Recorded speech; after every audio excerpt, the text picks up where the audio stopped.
नमस्कार विद्यार्थी मित्रांनो, आज आपण पॅरलल लाईन्स अँड ट्रान्सव्हर्सल या चॅप्टरच्या सर्व बेसिक कन्सेप्ट्स क्लिअर करून घेणार आहोत. आता लेट्स रिकॉल. येथे आपणास पॅरलल लाईन्स म्हणजे काय हे माहिती आहे. आपणास दोन लाईन्स एकमेकांना कोठेच टच होत नाहीत, म्हणजे ही लाईन स्ट्रेट कंटिन्यू एक्सटेंड होत जाते आणि ही पण लाईन कंटिन्यू स्ट्रेट एक्सटेंड होत जाते, एकमेकांना टच होत नाहीत. यांना काय म्हणायचं? Parallel lines. समजा ही एल लाईन, एम लाईन, तर ह्या दोन लाईन एका पॅरलल असल्याने त्याला आपण लाईन एल पॅरललसाठी ह्या दोन अशा व्हर्टिकल लाईनचा सिम्बॉल यूज करतात आणि लाईन एम हा सिम्बॉल म्हणजे पॅरललसाठी यूज करतात. आता नंतर ट्रान्सव्हर्सल म्हणजे काय? ह्या दोन लाईन्सला एक तर त्या पॅरलल असेल तरी चालेल किंवा पॅरलल नसतील तरी चालेल. समजा ह्या दोन पॅरलल लाईन्स आहेत, ह्या दोन पॅरलल लाईन्स आहे, यांना एका लाईनने इंटरसेक्ट केलं तर ही काय झाली? ही समजा एल आणि एम ह्या दोन लाईन आहेत, एल आणि एम, तर एन लाईन ही ट्रान्सव्हर्सल आहे. आता ह्या पॅरलल होत्या, जरी पॅरलल नसेल तरी पण ही लाईन काय होईल? ट्रान्सव्हर्सलच होईल. या दोन लाईनची ही लाईन ट्रान्सव्हर्सलच होणार आहे. आता नंतर angle made by a transversal. आता दोन लाईन्सला एका ट्रान्सव्हर्सलने इंटरसेक्ट केले असता अँगल किती तयार होतात? या पॉईंटजवळ 4 अँगल तयार होतात, 1 2 3 4. आणि येथे एक पॉईंट, इंटरसेक्टचे हे दोन पॉईंट आहेत, तर येथे पण 1 2 3 4 म्हणजे टोटल 8 अँगल तयार होतात. दोन लाईन्सला ट्रान्सव्हर्सलने इंटरसेक्ट केले असता येथे 8 प्रकारचे अँगल तयार होतात. आता करस्पॉन्डिंग अँगल, इंटेरियर अँगल आणि अल्टरनेट अँगल म्हणजे काय आता ते पाहू आपण. प्रॅक्टिस सेट 2.1 आपण त्याची लिंक डिस्क्रिप्शनमध्ये दिलेली आहे, प्रत्येक प्रॉब्लेम सॉल्व केलेला आहे. नंतर आता इंटेरियर अँगल, अल्टरनेट अँगल आणि करस्पॉन्डिंग अँगल्स म्हणजे काय हे आपण समजून घेऊया. करस्पॉन्डिंग अँगल्स म्हणजे मित्रांनो, आता सेम कलर दाखवलेत पहा, एचा कलर आणि ह्या angle Icha colour green colour दाखवलेला आहे. म्हणजे हे कसे आहेत? Corresponding angles. म्हणजे ह्या ट्रान्सव्हर्सलच्या एकाच साईडला असणारे सेम डायरेक्शनचे, या अँगलची डायरेक्शन या प्रकारची आहे तर या अँगलची डायरेक्शन त्याच प्रकारची आहे. म्हणजे हे या पॉईंटजवळ या लाईनला या साईडचा हा वरचा अँगल, तर या पॉईंटजवळ या लाईनला या साईडचा हा वरचा अँगल. म्हणजे ए आणि ई हे कसे आहेत? इक्वल असतात. ही एक पेअर झाली आणि ती इक्वल असते, ए आणि ई. त्याप्रमाणे बी या साईडचा हा अँगल बी, तर या लाईनवरचा हा अँगल एफ. म्हणजे angle B, measure of angle बीचं मेजरमेंट आणि एफ हे दोन कसते अँगलची पेअर आहे. आता हा वरचा अँगल झाला, हा वरचा, हा या साईडचा वरचा साईडचा अँगल आहे, हा पण वरच्या साईडचा. नंतर या लाईनमुळे हा येथे रेड कलरचा, तर हा या साईडचा रेड कलरचा. म्हणजे डी आणि एच.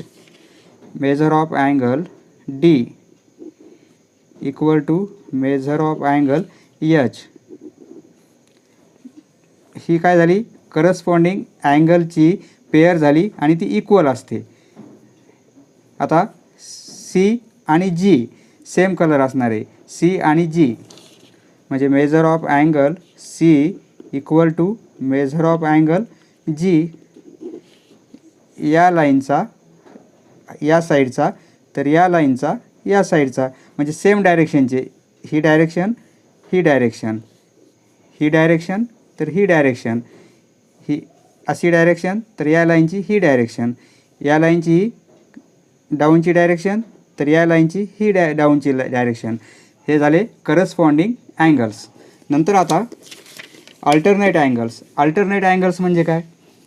आता ह्या दोन पॅरलल लाईन आहेत, ह्या दोन पॅरलल लाईन्सला ह्या ट्रान्सव्हर्सलने इंटरसेक्ट केलेला आहे आणि येथे 8 प्रकारचे अँगल तयार झालेले आहेत. अल्टरनेट म्हणजे हा अँगल तर हा अँगल रेड कलरचे सेम, हा अँगल आणि हा अँगल, म्हणजे या साईडचा तर त्याच्या या साईडचा, हा अँगल आणि हा अँगल हे काय झाले इंटेरियर, म्हणजे ह्या दोन पॅरलल लाईनच्या आतमध्ये असणारे म्हणजे इंटेरियर अल्टरनेट अँगल म्हणायचं त्यांना, आणि ते इक्वल असतात. म्हणजे measure of angle D equal to measure of angle F, हे काय इंटेरियर अल्टरनेट अँगल्स. आणि सी आणि E, measure of angle C equal to measure of angle E, same colour दाखवलेले इक्वल आहेत. हे अल्टरनेट इंटेरियर झाले आणि ते इक्वल असतात. आता एक्सटेरियर अल्टरनेट अँगल्स, एक्सटेरियर म्हणजे ह्या दोन पॅरलल लाईनच्या इंटेरियर आतमधले नाही, ह्या बाहेरचे, म्हणजे हा ए आणि हा जी आणि हा बी आणि हा एच. ज्याप्रमाणे इंटर आतमध्ये कसे झाले होते, असे या साईडचा तर या साईडचा, या साईडचा तर या साईडचा. तर आता एक्सटेरियर म्हणजे ह्या पॅरलल लाईनच्या बाहेर असणारे, मग या साईडचा तर या साईडचा, या साईडचा तर या साईडचा अँगल, हे अँगल कसे असतात इक्वल असतात. म्हणजे एक्सटेरियर अँगल कोणते होतील ए आणि G. Measure of angle A equal to measure of angle G, ही पेअर कशाची होईल एक्सटेरियर अल्टरनेट अँगल्स. बी आणि H, measure of angle B equal to measure of angle H, हे झाले आता इंटेरियर अँगल्स. आता इंटेरियर अँगल्स म्हणजे काय, ह्या दोन पॅरलल लाईन ही त्यांची ट्रान्सव्हर्सल. आता इंटेरियर म्हणजे ह्या आतमध्येच असणारे पॅरलल लाईनच्या आतमध्ये, एक्सटेरियर नाही इंटेरियर. आणि हे या साईडचा अँगल, या साईडचा अँगल आपण सेम कलर केलेले आहेत ग्रीन आणि ग्रीन. म्हणजे ह्या दोन अँगलची ॲडिशन किती असते 180 डिग्री, म्हणजे हे इंटेरियर अँगल झाले. हे इक्वल नसतात, ह्या दोघांची ॲडिशन 180 असते. हा अँगल आणि हा अँगल दोघांची ॲडिशन 180 असते. हे झाले इंटेरियर अँगल्स. म्हणजे कोणते अँगल होतील, म्हणजे मेजर ऑफ अँगल सी आणि F, C plus measure of angle F equal to 180 degree. आणि डी आणि E, measure of angle D plus measure of angle E equal to 180 degree. म्हणजे दोन अँगलची ॲडिशन ही 180 असते. म्हणजे ते काय सप्लिमेंटरी अँगल असतात. म्हणजे इंटेरियर अँगल्स हे सप्लिमेंटरी अँगल असतात. समजले मित्रांनो. आता नेक्स्ट म्हणजे ह्या प्रॉपर्टी पाहिल्या आपण. आता प्रॉपर्टी पाहिल्यानंतर थोडे एक्झाम्पल दिलेले आपणास येथे. म्हणजे आता कोणताही एक अँगल दिला आपणास, लाईन्स इंटरसेक्ट या ट्रान्सव्हर्सलनं यांना इंटरसेक्ट केलेलं आहे. त्यामुळे येथे हे 4 अँगल्स आणि हे 4 अँगल्स, टोटल 8 अँगल्स येथे तयार झालेले आहेत. कोणत्या एका अँगलचं मेजरमेंट माहीत असेल आपणास, समजा हा 70 डिग्रीचा आहे, तर मग हा किती येईल, कारण हे लिनियर अँगल होतील. सपोज हा 70 आहे, त्याचा हा किती होईल मग 70च होईल, कारण करस्पॉन्डिंग अँगल होईल. म्हणजे एक जरी अँगल दिला असेल तर सर्व अँगल काढता येतात आपल्या, हे 8चे 8 अँगल काढता येतात. हा 70 आहे म्हणून हा 70 होईल करस्पॉन्डिंग अँगल. हा 70 आहे, त्यामुळे याचा हा किती होईल मग, हे दोन अँगल कसे होतील लिनियर पेअरचे होतील. हे दोघांची ॲडिशन 180 असते, म्हणजे हा 110चा होईल. बरोबर आहे. आता हा 110चा झाला, पण याचा करस्पॉन्डिंग हा अँगल आहे, म्हणजे हा पण किती येईल 110. आता हा 110 आहे, त्यामुळे हा किती होईल, हे दोन्ही लिनियर अँगल होतील, म्हणजे हा 70चा होईल. हा 70चा झाला, पण याचा करस्पॉन्डिंग अँगल हा होईल, म्हणजे हा 70चा येईल आपला. हा 70 आलेला आहे.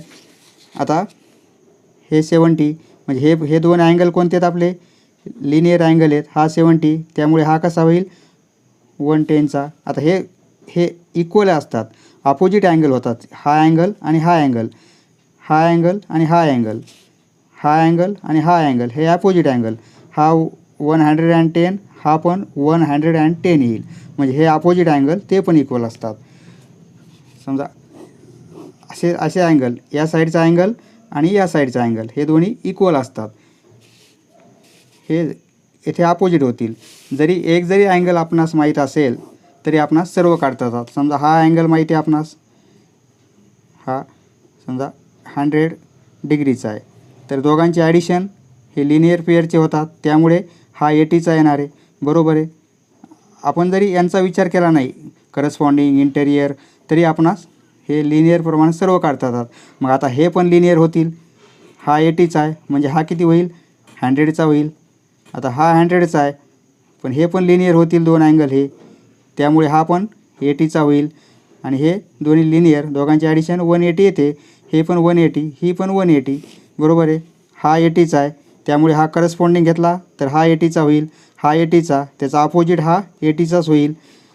हा 100चा आहे त्यामुळे हा किती होईल, 100चाच होणार आहे करस्पॉन्डिंग. हा 100चा आहे, त्याचा अपोजिट हा 100चाच. याप्रमाणे एक जरी अँगल माहीत असेल तर सर्व अँगल आपणास काढता येतात. आता येथे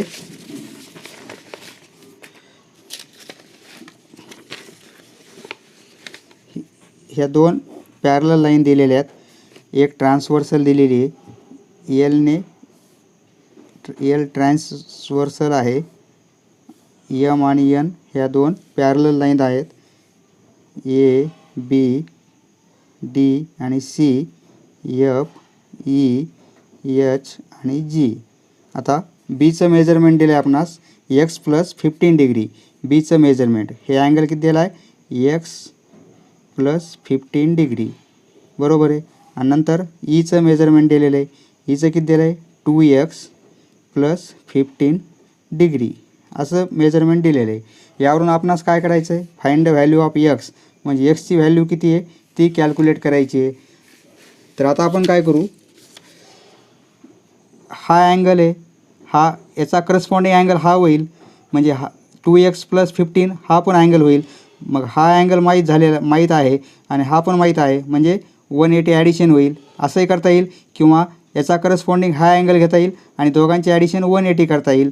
तर आता आपण हा x प्लस 15 आहे म्हणून हा एफचा किती अँगल येईल आपला, करस्पॉन्डिंग बीचा करस्पॉन्डिंग एफ आहे.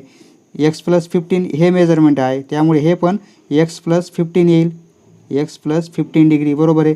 आता हे दोन अँगल कोणते होतील, लिनियर पेअरचे होतील आणि दोघांचे ॲडिशन किती असते, 180. म्हणजे एक्स प्लस 15 आणि plus 2x plus 15, 2x plus 15 म्हणजे ह्या दोन्ही अँगलची ॲडिशन केली आपण तर ती 180 असते. बरोबर आहे. एक्स आणि 2x म्हणजे 3x होईल. 15 प्लस 15 म्हणजे 30 इक्वल टू 180, म्हणजे 3x इक्वल टू 30. या साईडला गेल्यावर मायनसमध्ये जातील आणि 150 राहील, म्हणजे एक्स इक्वल टू या साईडला डिव्हिजनमध्ये येतील इक्वल टू 50 डिग्री, म्हणजे एक्सचं मेजरमेंट किती येईल, 50 डिग्री. याप्रमाणे आपणास एक्स 50 डिग्री कॅल्क्युलेट झालेलं आहे. आता नाऊ वी नो, आता आपणास काय माहीत झालेलं आहे, when two parallel lines are intersected by a transversal. दोन पॅरलल लाईन्सला एका ट्रान्सवर्सलने इंटरसेक्ट केले असता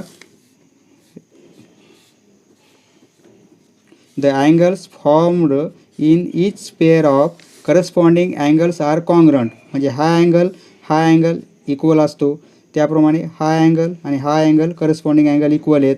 हा अँगल आणि हा अँगल इक्वल करस्पॉन्डिंग अँगल, हा अँगल आणि हा अँगल करस्पॉन्डिंग अँगल. करस्पॉन्डिंग अँगलच्या किती पेअर होतात, 4 पेअर होतात. हे कॉन्ग्रंट असतात म्हणजे इक्वल मेजरमेंटचे असतात.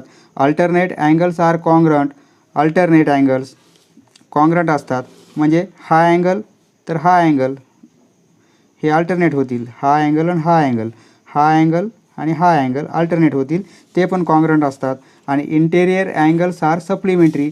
इंटेरियर अँगल्स म्हणजे हा अँगल आणि हा अँगल हे दोघांची ॲडिशन किती असते, 180, म्हणजे सप्लिमेंटरी अँगल असतात.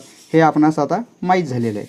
प्रॅक्टिस सेट 2.2 आपण सोडवलेला आहे, त्याची लिंक तुम्हाला डिस्क्रिप्शनमध्ये दिलेली आहे. नंतर आता draw a line parallel to the given line. आता आपणास draw a line parallel to the given line through a point outside the given line using set स्क्वेअरचा यूज करून एक लाईन काढायची. त्या लाईनच्या एक्सटेरियर एरियामध्ये पॉईंट घ्यायचा आहे आणि त्या पॉईंटमधून आपणास पॅरलल लाईन काढायची. सोडवूया आपण. समजा एक मित्रांनो आपण लाईन घेऊ.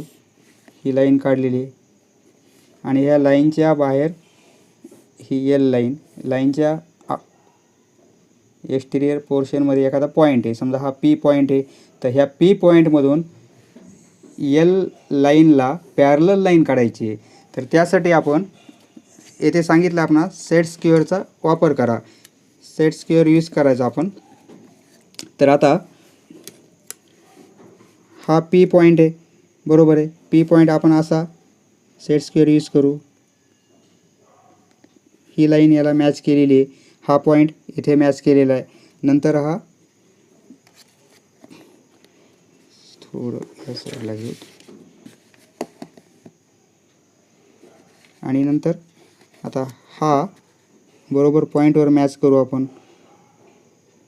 मॅच झालेलं आहे. खालची लाईन आहे मॅच झाली, हे मॅच झाले. मग ह्या पॉईंटमधून अशी लाईन आपणास एक्सटेंड करता येईल. ही लाईन वाढून घ्यायची अशी. इथे थोडा गॅप असल्यामुळे थोडी क्रॉस आलेली लाईन, म्हणजे ही लाईन या लाईनला काय होईल, पॅरलल होईल. याप्रमाणे असं आपणास काढता येईल. किंवा सेकंड मेथड अशी आपली काढलेली आहे. मधून बाहेर एक पॉईंट आहे पी पॉईंट. तर ह्या पॉईंट पी मधून आपणास ह्या लाईनला पॅरलल काढायचे. त्यासाठी आपण काय करू, येथे परपेंडिक्युलर काढू. या पी पॉईंटमधून आपण आता या लाईनवर परपेंडिक्युलर काढू. मॅच केलेली आहे. हा परपेंडिक्युलर होईल, बरोबर आहे. हा परपेंडिक्युलर काढलेला आहे आपण. येथे 90 डिग्रीचा अँगल होईल. समजा एक नेम देऊ PM. आता PM जे डिस्टन्स आहे ना, ते डिस्टन्स आपण आता कंपास एक लाईनवर अजून एक कोणताही पॉईंट घेऊ आपण. समजा N पॉईंट घेतला आहे. PMचं जे डिस्टन्स आहे ना, PMचं डिस्टन्स किती आहे, हे एवढं. तेवढं N वरून आपण इथे एक आर्क करू, बरोबर आहे. आणि N पॉईंटवरून काय करायचं, ह्या N पॉईंटवरून 90चा अँगल काढायचा. N पॉईंटवरून 90चा अँगल काढलेला आहे आपण. आता तो पॉईंट मॅच करून घेऊ 90 अँगलचा. आणि हा N पॉईंट, म्हणजे येथे एक इंटरसेक्ट पॉईंट मिळालेला आपणास. तो पॉईंट आणि तो हा मिळालेला पॉईंट आणि हा पी पॉईंट जर मॅच करून घेतली आपण, तर ही आपणास काय होईल, पॅरलल लाईन होऊन जाईल, बरोबर आहे. कारण अशी डायरेक्ट नाही काढता येणार. थोडी जरी क्रॉस झाली तर पुढे इंटरसेक्ट होईलच ती. त्यामुळे हे जे डिस्टन्स आहे ते डिस्टन्स हे पण आलं पाहिजे. त्यासाठी लाईनवरचा कोणताही पॉईंट आपण घेऊ शकतो.